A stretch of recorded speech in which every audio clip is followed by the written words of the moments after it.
Uşaqlarda cəza yoxsa hədiyyə? Hansını siz tətbiq edirsiniz? Məsələn, mən qızıma nə cəzalandırma, nə də hədiyyələndirmə kimi bir usuldan istifadə etmirəm.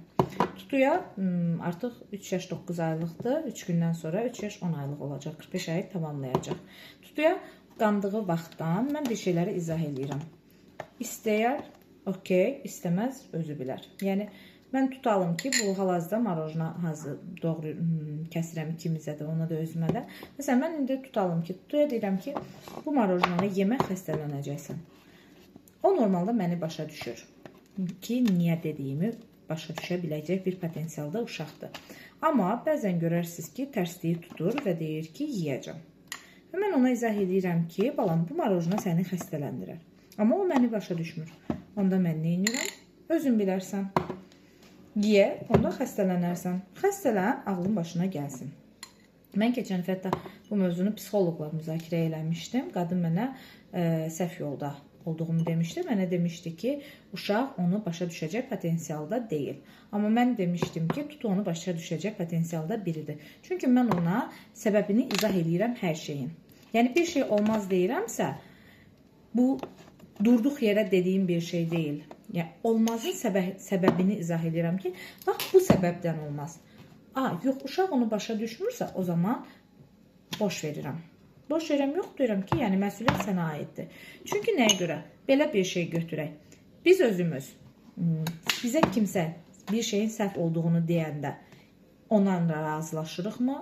Yəni, bir şeylə razılaşmağımız üçün hadisənin başımıza gəlməyə lazımdır. Məsələn, məktəbdə oxuyan vaxtı bir padruqam var idi. Mənim mamam həmişə mənə deyirdi ki, o qızla padruqalıq eləmə, sənə uyğun bir padruqa deyil. Amma mən onu başa düşmürdüm və padruqalığıma davam edirdim. İndi 32 yaşındayam.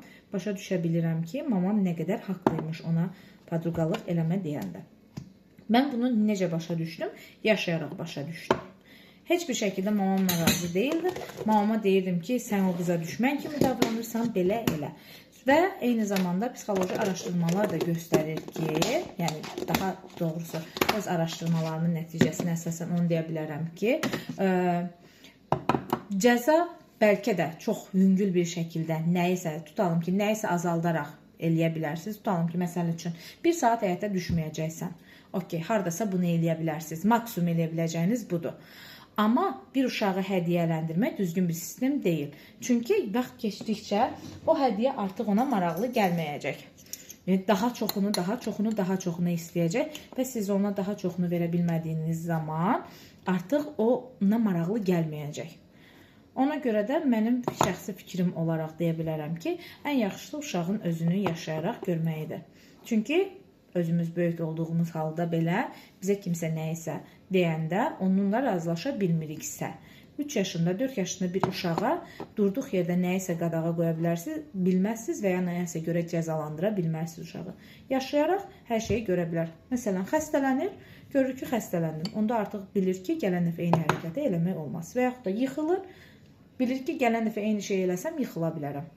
Bu şəkildə şəxsi düşüncəmdir ki, olunması daha uğurlu olar. Nəinki uşağı cəzalandırmaq və yaxud da hədiyyələndirmək.